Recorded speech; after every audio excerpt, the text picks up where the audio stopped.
قرآن مجید نے جو ہمارے لیے راستہ کھولا ہے توبہ، بڑے سے بڑا گناہ ہو، شرک ہو، 2 مرتبہ سورہ نساء میں فرمایا ان اللہ لا یغفر ان یشرک بہ ویغفر ما دون ذلک لمن یشاء، اللہ اسے ہرگز معاف نہیں کرے گا کہ اس کے ساتھ شرک کیا جائے، ہاں اس سے کم تر گناہ جس کو چاہے گا بخش دے گا، لیکن وہ بھی توبہ کر لو فارغ، آج ترک کر دو فارغ، کوئی اس کے اثرات نہیں ہے۔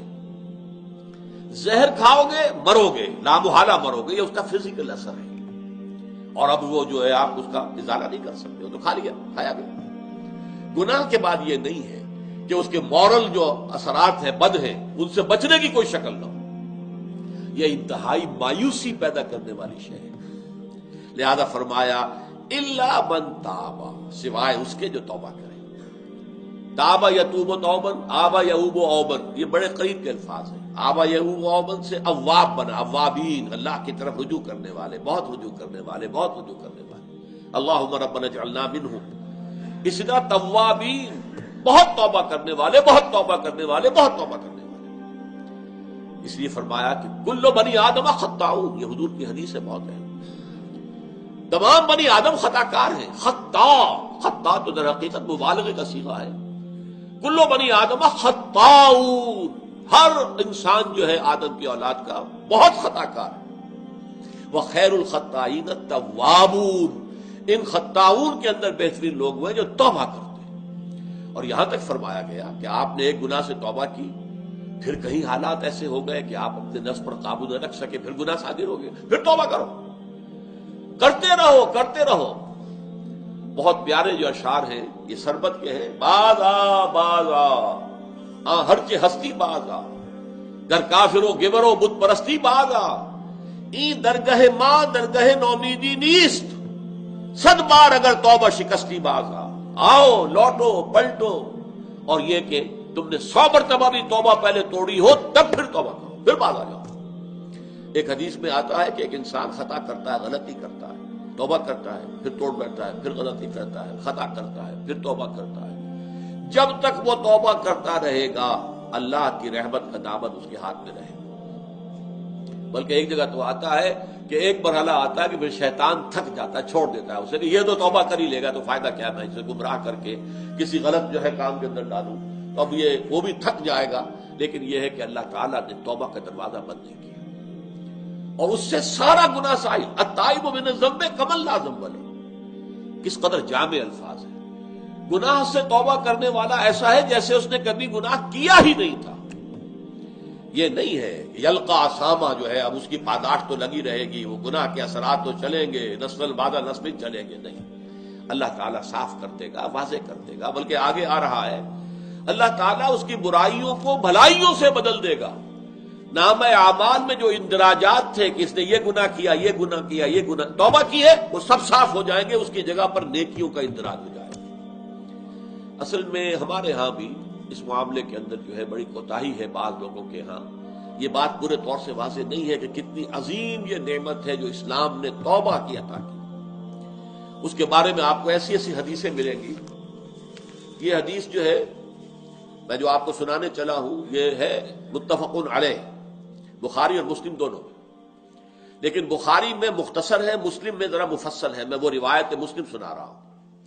للہ اشد فرحا بتوبۃ عبدہ حین یتوب الیہ من احدکم کان علی راحلتہ بارض فلات فانفلتت منہ وعلیہا طعامہ وشرابہ فایس منہا فأتى شجرة فاستجع في ظلها وقد أيأس من راحلته فبينهما هو كذلك إذ هو بها قائمة عنده فأخذ بختامها ثم قال من شدة الفرح اللهم أنت عبدي وأنا ربك أخطأ من شدة الفرح۔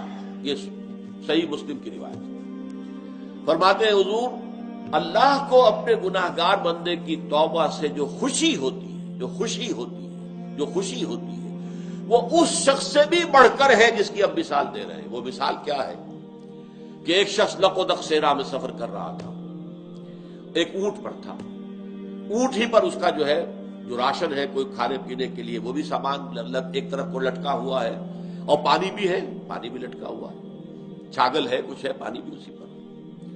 کہیں تھوڑے دیر کے لیے رکتا ہے اور وہ رک کر وہاں پر آرام کر رہا کسی درخت کے نیچے۔ اب آنکھ کھولی تو دیکھا اونٹ غائب۔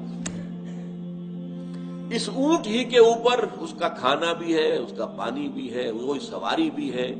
وہ دوڑتا ہے شمال میں، جنوب میں، مشرق میں، مغرب میں، دوڑ دوڑ کے کہیں اس کا نشان نہیں مل رہا۔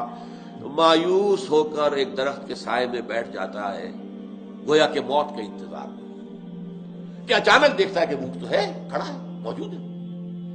اب جو اس پر جسے کہتے ہیں شادی مرگ، اتنی خوشی طاری ہوئی اس پر، اتنی خوشی طاری ہوئی کہ وہ کہنا تو چاہتا تھا، اے اللہ میں تیرا بندہ تو میرا رب، کہیے بیٹھا، اے اللہ میں تیرا رب تو میرا بندہ۔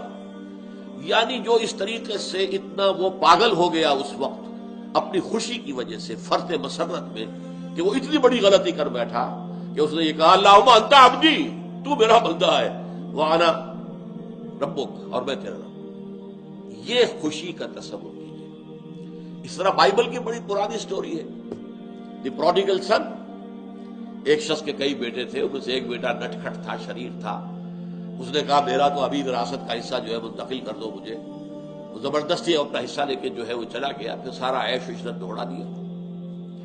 اب وہ بالکل مفلوق الحال ہو گیا، کوئی پیسہ پاس نہیں تھا۔ اب وہ باہر چاروں چار جائے گا کہاں؟ کل شیء یرجع الی اصلہ، آیا باپ کے پاس۔ باقی بیٹے اس کے جو کاروبار کر رہے تھے یا جانور پال رہے تھے، سب کچھ اس کے پاس تھے۔ اب باپ نے اس بیٹے کی آمد کی خوشی میں جشن منایا، دعوت کی۔ بیٹوں نے شکایت کی، ابا جان یہ آپ کا وہ شریر بیٹا جو زبردستی اپنا سارا حصہ لے کے چلا گیا تھا، اور اس کی آپ اتنی آؤ بھگت کر رہے ہیں۔ باپ کا جواب کیا تھا؟